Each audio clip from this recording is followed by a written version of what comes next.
So today, we're here to shift the narrative of wellness in Ghana because true health isn't just about working out.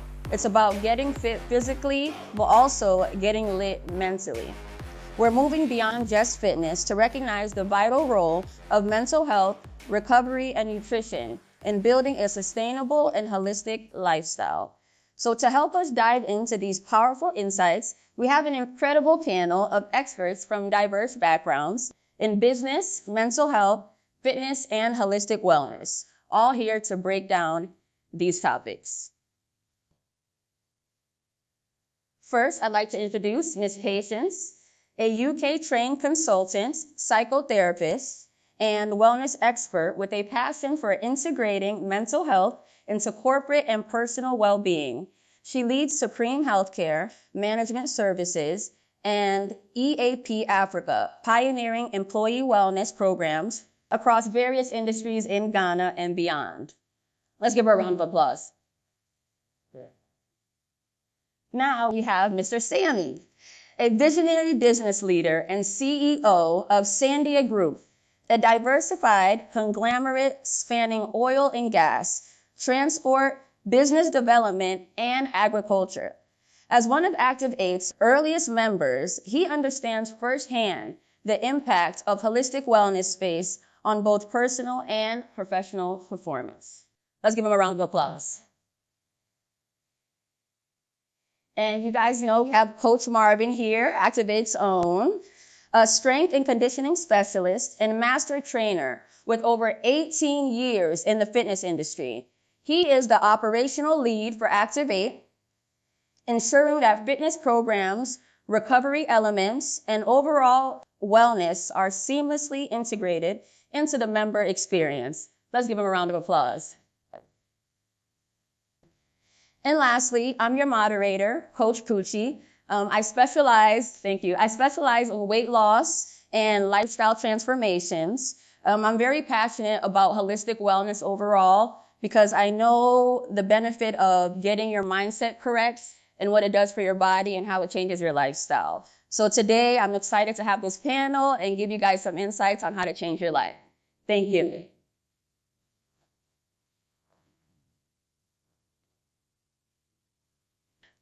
Okay, so we're gonna start.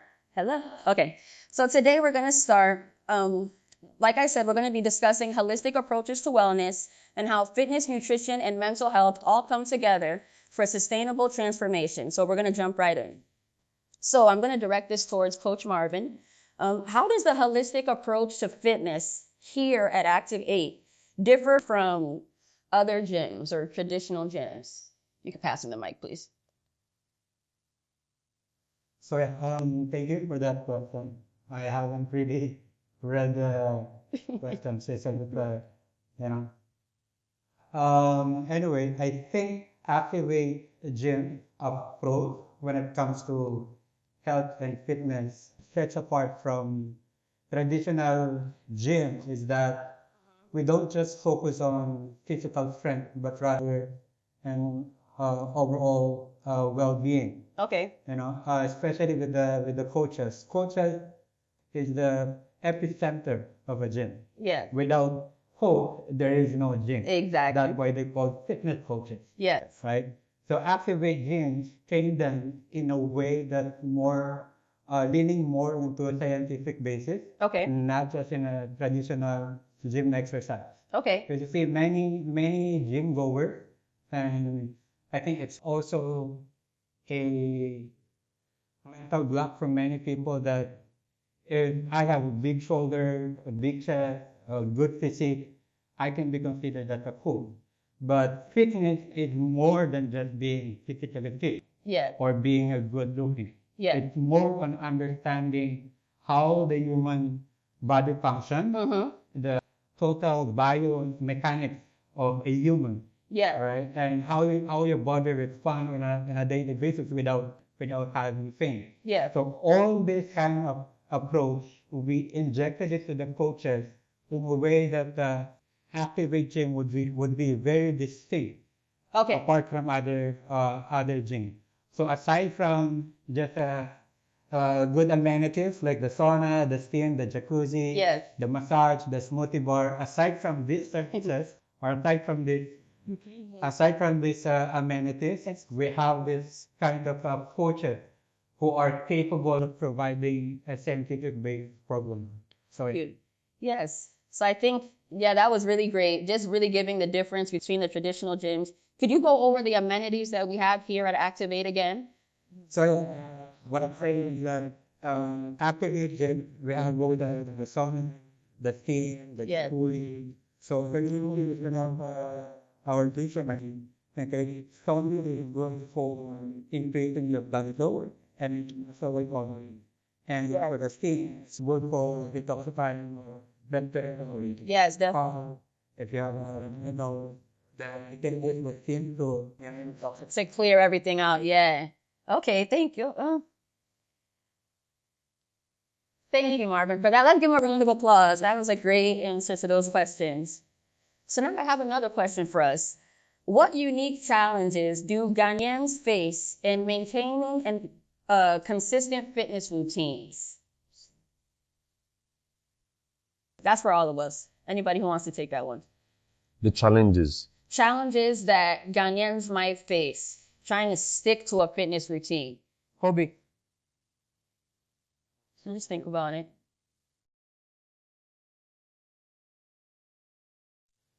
Accessibility. Accessibility, yeah. So the question was, what unique challenges do Ghanaians face in maintaining consistent fitness routines? And kind of like Challenges. Activ8 help that. Challenging. I think it's not just here in Ghana, but I think to many countries as well, Okay. to many people, is that we think that being physically fit and being healthy is I think you need this one again, yeah. so yeah, but I think it's not even here in Ghana Okay. for me. Uh-huh. I think so many people are actually we think, or many people think that being physically fit or being healthy is expensive. Yes. It's not even expensive, but we need to shift our mentality that in we are willing to our money for the free stuff, for expensive stuff. Yes, of course. One thing now, Yeah. our Yeah. like for example, Uh-huh. people are willing to buy our spending for Oh, yeah. iPhone. So if you're willing to invest more Okay. stuff, Uh-huh. I think people help. Yeah. So Something to, You want to speak? Okay. yeah. Go ahead. Thank you so much for that. Really, glad to be here, and thank you so much for this initiative, Richie. I think it is very timely in terms of addressing holistic and multi-dimensional well-being. So just to say big kudos to you. To add to that, I'll give you a quote from Jim Rohn, who say, "Take care of your body. It's the only place you have to live." Mm-hmm. Right? Yeah. So in terms of exercise, as host Martin said, Uh-huh. it doesn't have to be expensive. No. Walking, 10 minutes walk, going up and down, going up and down the stairs, Yep. sitting in the chair, lifting your legs up, doing some exercise. Doing something, yeah. I think it's the value that we place on it, Exactly. he said. Yes. If you place value on it, Uh-huh. this body is Yes. what carries you.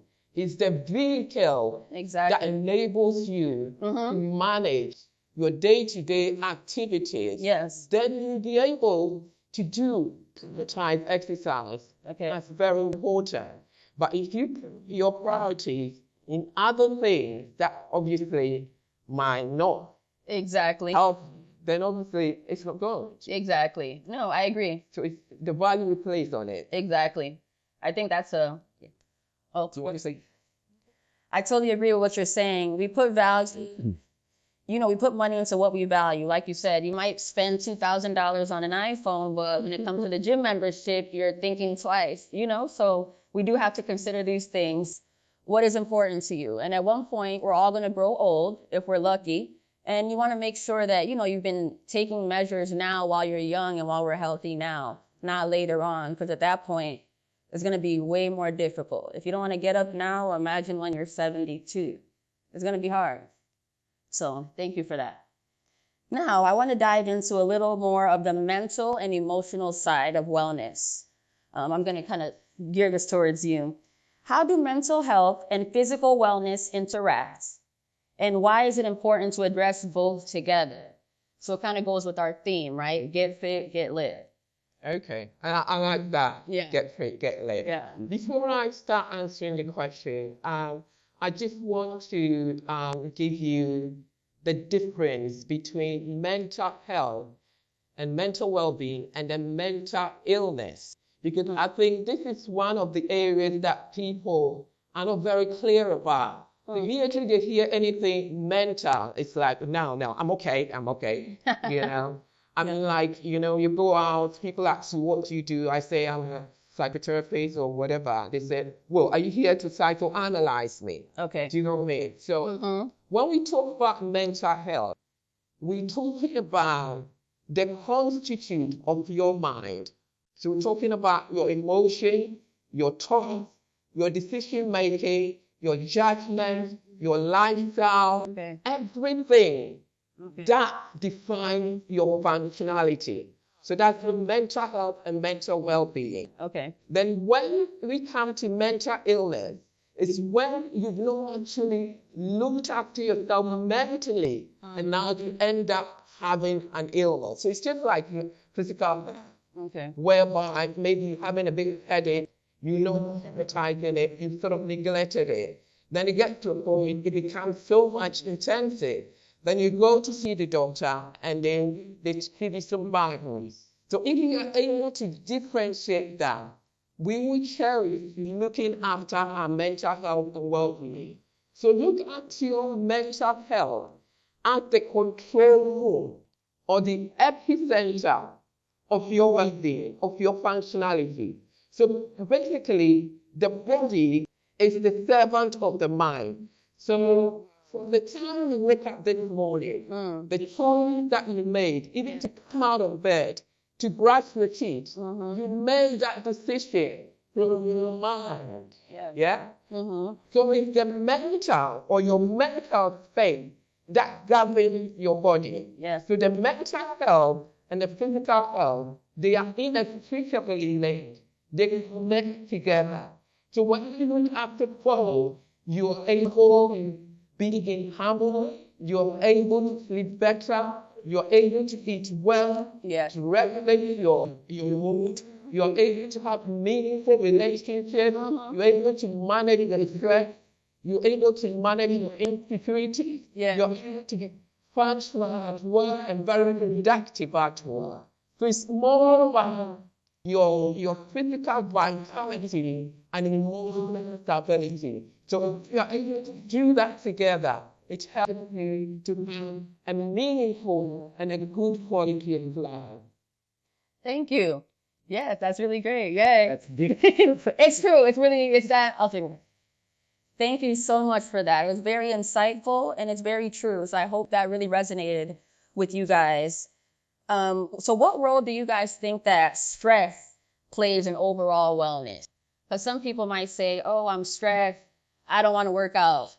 But little do they know that working out will actually reduce the stress, right? Because it's going to release endorphins and dopamine and things that's going to make you feel more happier. You'll be getting more results and you're going to be better overall. So do you want to make any comments about prayer?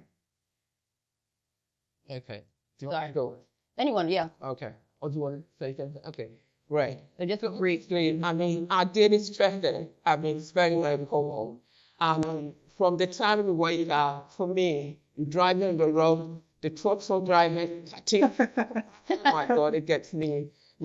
So by the time you get home, you get to the office, you're very, very stressed. Yeah. So I think it's really important in terms of, stress management. Yes. How to manage your emotions, being able to regulate your emotions, being able to manage your emotions.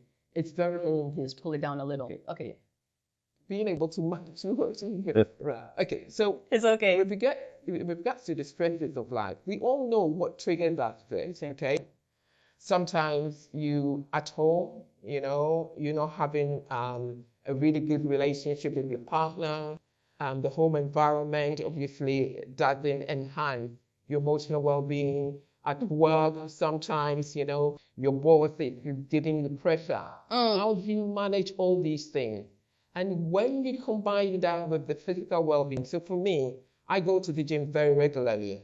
And the type of work that I do, I'm dealing with the stresses of, a lot of people, and I'm soaking that in. So I look forward to going to the gym. By the time we get to the gym, you hit the treadmill, you feel so refreshed, revitalized, you recalibrate by the time you realize. I mean, sometimes I'll be in the gym, I have a notepad. You see that creative ideas that sort of oozing out of you, start writing it and jotting it down. But we all know that when you go to the gym and you exercise, it releases the neurotransmitters that reduces anxiety, depression, and all the insecurities that we carry. Really important. Okay. Thank you. Any comment? Yeah. I think you can relate more on that. Well, I joined the gym a year ago. I never gymed before. And I can testify that since I joined the gym, I feel better, more stamina, healthier, but less stress. Because what I do on the daily basis, I have to manage a lot of stress with my different businesses. So I receive a lot of pressures from my colleagues, my partners, and all that. But I can really tell you, as it is today, I'm able to manage the stress. I can't do without stress because I still need some kind of stress, but I'm able to manage it. Yes. I'm able to manage. That's great. Thank you. Thank you very much for that. So we don't have much time left, so I think now is a good time for me to open the floor. If you guys have any questions. I know we didn't get to touch on nutrition in Ghana. How can you get fit, stay fit by eating our local foods? Do you guys want to hear about that a little bit? Yes. Okay. So when it comes to eating, you want to have a balanced plate. Most of our foods here in Ghana are rich in fiber. They're not processed. So it's really healthy, but it's more about the portion of food that we're eating. So one person, you might wake up and you're having 2 or 3 balls of, let's say, bambu. It's a little too much. Maybe you can try having 1 and adding more protein, more vegetables instead of all the carbohydrates. Because back in those days, people used to work very hard, so they needed more carbohydrates to fuel them throughout their day. But nowadays, most of us, we sit down for the majority of the day, so you don't need to eat kenke at 10 p.m. Like, your body can't use it. You know what I mean? So you can have it, but you want to have it towards earlier in the day. So that's just like a little advice I want to give. Anything? Yeah. I think our nutrition and our diet have a really good way of affecting our emotions. And we all know sometimes when you're down and you're depressed, sometimes we feel like, indulging. There's nothing wrong with indulging. But when you overindulge, obviously, it translates into you putting on a lot of weight. Yes. And there are particular foods that obviously enhances our mood. And there are also other foods that obviously, affect our mood level. So for example, if you are sort of eating a lot of junk food, at the end of the day, it's going to catch up with you and it's going to affect your mood level. Yes. And as Pancha said, if you're eating too much carbohydrates, again, that is going to affect you in diverse ways. I think what's also really important for us to know is about psychologically emotional eating, comfort eating. Sometimes we get so much addicted to food And it's also about our relationship with food. So it's up to us to define, is food your friend? Is food your enemy? Or is food your best? What did you say? Fuel, yeah, exactly. Your fuel. Right. Yes. So if it's your fuel and it's your friend, but then you're not too much about friendly with it, right? Where you just stoke yourself with food, sit in front of the telly, you just finish a whole of biscuit, or you finish a whole set of something. Then if you're doing that, that means you form an addiction called. So addiction is not only about maybe drugs or whatever. It's addicted to food. And if you notice that, you need to seek help. And the main basis of our psychological and emotional well-being is that whatever you think affects the way you feel. And what you feel affects the way you behave. Yeah. So your thoughts, your feelings, action.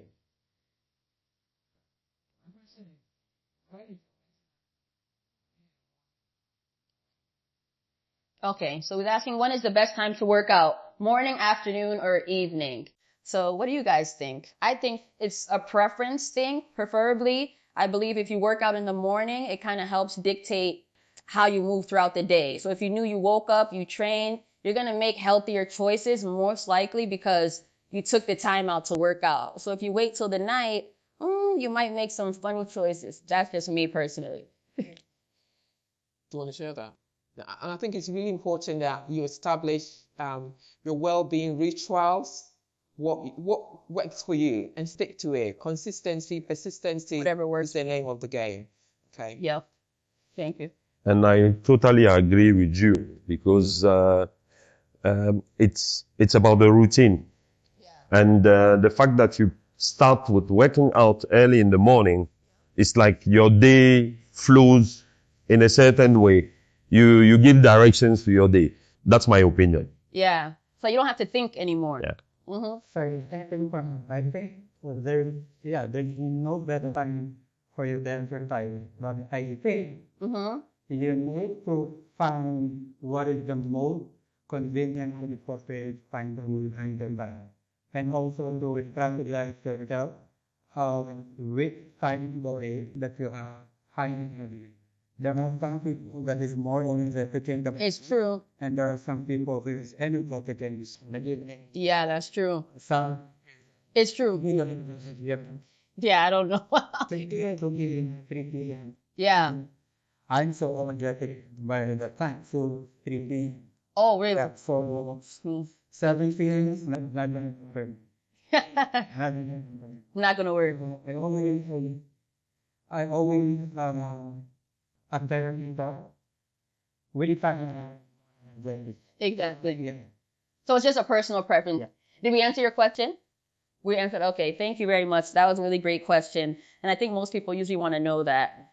So this has been a very powerful conversation, and I hope you guys were all taking notes, mental notes. Like I said, we're all going to be around. So if you have any questions you want to ask us, please feel free to come up to any one of us here. And this conversation highlights that wellness is not just about workouts and recovery, but also we went over mental resilience, proper nutrition, and most importantly, community as well. Because it's really good when you have like-minded people with you to help your journey. Activ8 is leading the movement, and it's exciting to see how we can shift the culture of wellness in Ghana. So I want to give a huge thank you to our panelists for sharing their expertise, and to Rishi for creating this space, and to all of you for being a part of our journey. Thank you very much. So now it's time to get activated. Let's all head downstairs. We're gonna have, I believe there's gonna be a HIIT class going on. We're gonna have booty attack happening as well. We're also gonna have some challenges going on downstairs. So if you'd like to win some cool prizes, which we have here, and you have a little competitiveness in you, head downstairs and win those prizes.